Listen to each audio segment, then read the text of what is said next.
Ayan, siningit natin pagluluto ng ating ulam. Ang bilis ng oras. So, kailangan natin itapusin lang ito. Igigisa.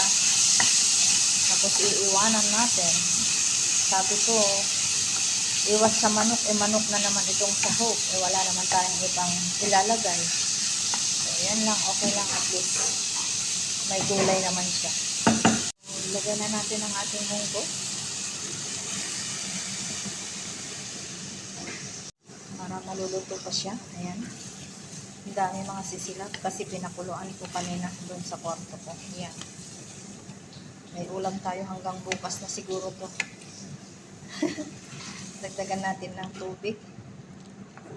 Ayan. Para maluto pa siya.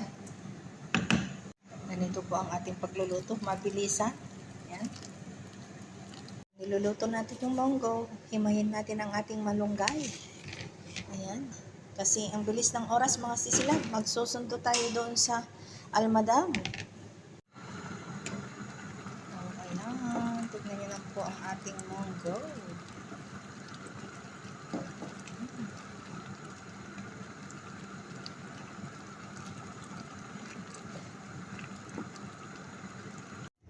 Nagluluto po tayo ng ating ulam.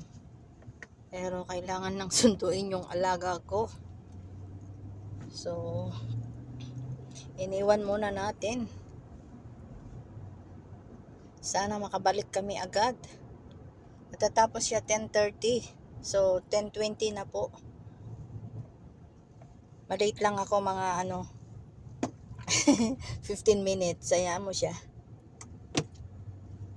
Yung mabait na alaga ko to, nakakapaghintay naman siya.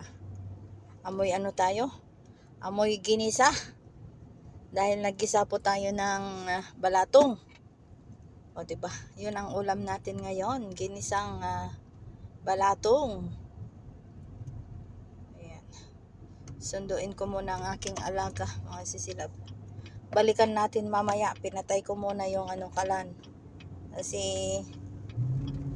ang pangit po ng lasa ng malunggay pag ma-overcook. So inayaan ko na lang muna. Mamaya na lang natin ilalagay yung malunggay. O, diba?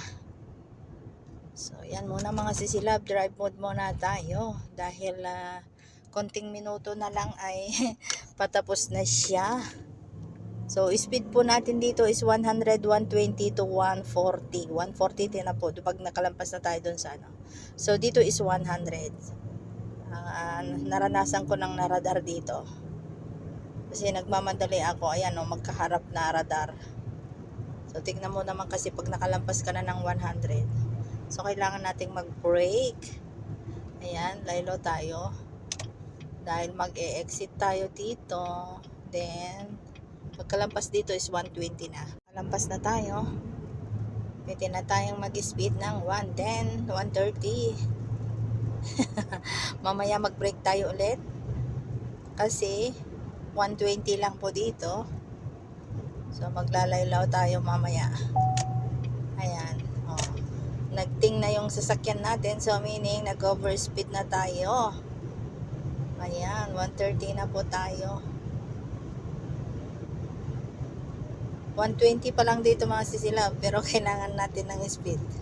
So, maglaylaw na tayo. Dito na yung dalawang radar na magkaharap. Ayan. O, diba?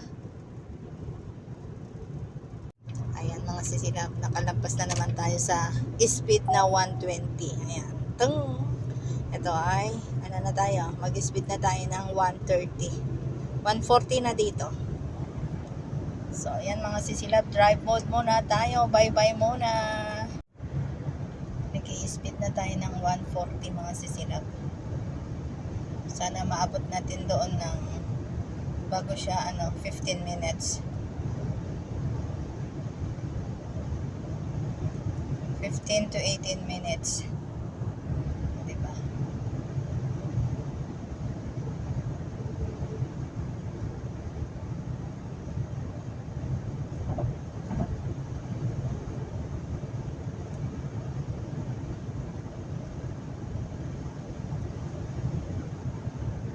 Mahangin pa naman. Ay, mahangin.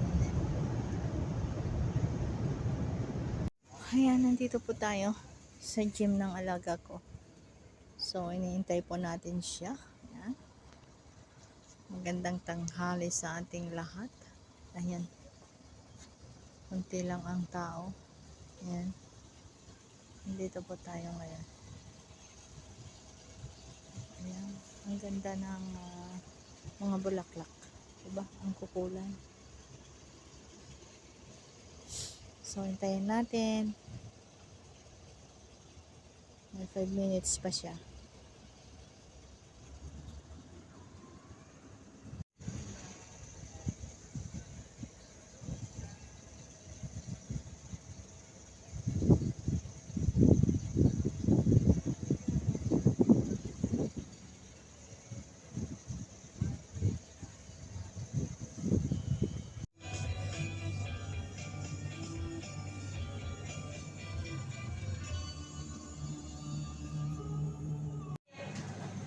Ayan, lagay na natin ang ating marunggay.